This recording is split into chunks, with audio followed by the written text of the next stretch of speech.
Hi friends! It is our day to finish Mercy Watson to the Rescue, and I'm just going to remind you of what was happening on the last page. "Help!" shouted a faraway voice. "Help! Help! Help us!" "Did you hear that?" asked Ned. "Somebody is in trouble," said Lorenzo. "Let's go." Chapter 9. Ned and Lorenzo ran toward the call for help. They went into the Watsons' house. "Help!" Ned and Lorenzo looked up.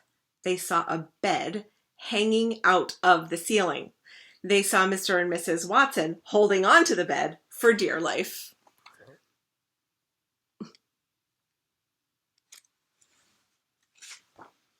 "We are saved!" cried Mrs. Watson. "Of course we are saved," said Mr. Watson. "Mercy has alerted the fire department." "She is amazing," said Mrs. Watson. "She is unbelievable." "She is a porcine wonder," said Mr. Watson. Porcine is a word that means having to do with pigs. And I noticed somebody recently said porcine, but I've always said porcine.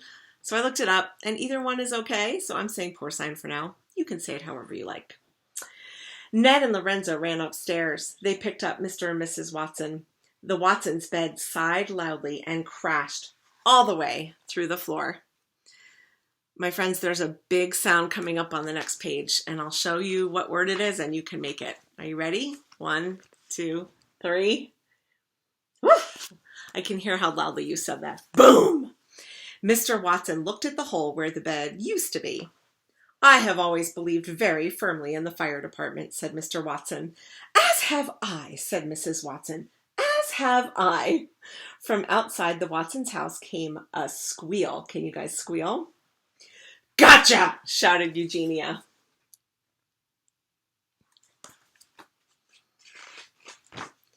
Chapter 10, and here is the picture.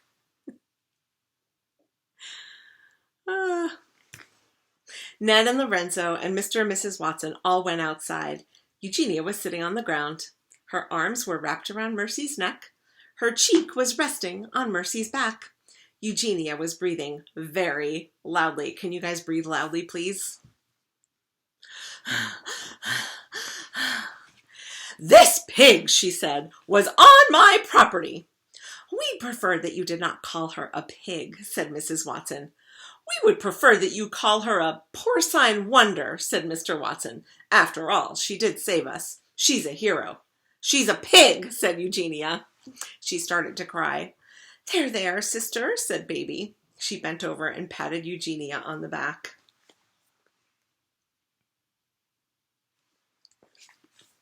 What do you think Eugenia's cry would sound like, by the way? Would her cry be kind of like, or would it be a different sounding kind of cry? I would love to hear what kind of crying you think this particular character, Eugenia, would have in this situation. Mercy yawned. Oh, she was very tired. "I guess that's it," said Ned. "Yep," said Lorenzo. "Our work here is done." "Wait," said Mrs. Watson. "It's almost time for breakfast," asked Mercy. "That's right, breakfast," said Mrs. Watson. She kissed the top of Mercy's head. She looked up at the firemen. "Do you boys like toast?"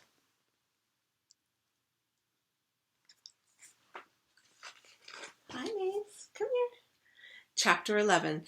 In the Watsons' house, around the Watsons' kitchen table, sat Eugenia Lincoln and Baby Lincoln and Mr. Watson and Mrs. Watson and Ned and Lorenzo. And Mercy, of course. She was at the head of the table, in the seat of honor. And in front of her, on her favorite blue plate, was a very tall stack of hot, buttered toast. "A toast to Mercy," said Mr. Watson, holding up his glass of orange juice. "A toast to our darling, our dear," said Mrs. Watson. "A toast to Mercy," said Baby. And the thing that's funny about this is toast is bread that's been toasted, but also a toast, if you don't know, is when people take a drink and they clink glasses and send good wishes on to someone or for some reason. So they're both eating toast and having a toast with their drinks. Here's the picture. There's a lot of detail in there.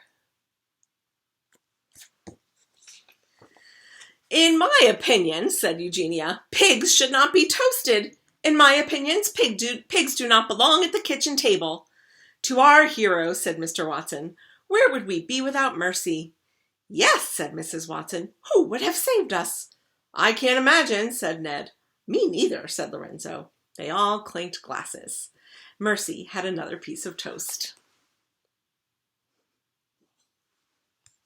Something tells me that even though Eugenia is complaining, that usually when she winds up gathered with people, she winds up being kind of a little happy about it. Chapter 12. This is the very last chapter. Hold on. Let's bring Maisie in for this one. She's just kind of standing here listening. Honey, we're reading the last chapter. Outside the Watsons' house, the sun was rising. First the sun was red, and then it was orange.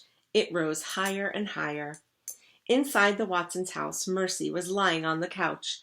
She was getting ready to take a nap.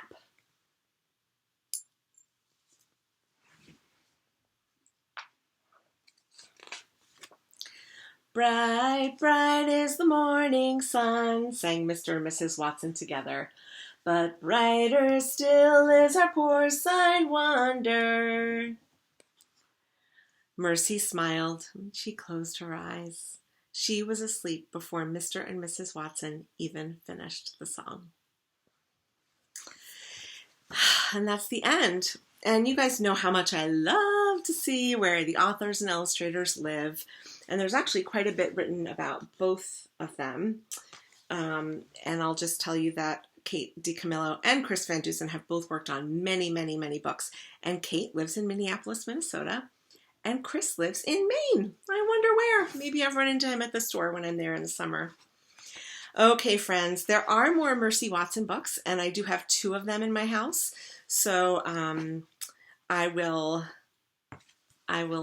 maybe take a break from it for now, and I'll read you a different book tomorrow, and then we can pick up another Mercy book in a couple of weeks. Let me know what you think about that. I hope you're having a very nice Thursday, and we'll see you soon. Bye, everyone.